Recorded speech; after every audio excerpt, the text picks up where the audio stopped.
Good morning. This is India Markets Brief from Toro IQ, and here is where things stand as the week opens.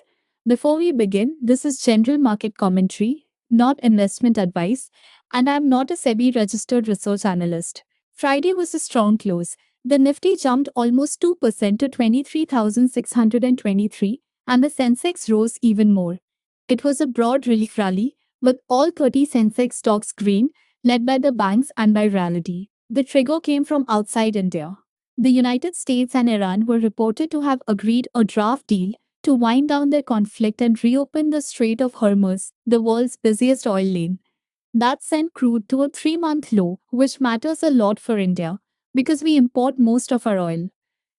And there was a second tailwind the same afternoon, as May inflation came in soft at 3.93%, below what economists expected.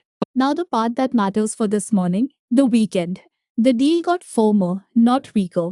Pakistan's Prime Minister, who has been mediating, said the two sides had reached a final agreed text, and the United States began moving to set up a signing ceremony in Geneva.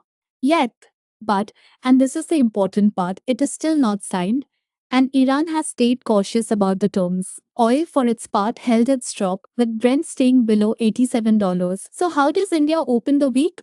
With the relief intact but not finished. Cheaper oil and softer inflation are real, and they genuinely help an oil importer, so the tailwind is there.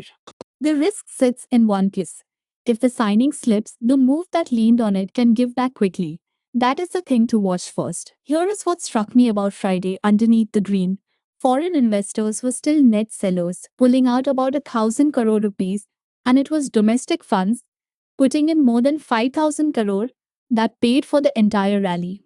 A rally the locals pay for is sturdier than one foreigner's chase, but it also means the foreign vote of confidence has not arrived yet.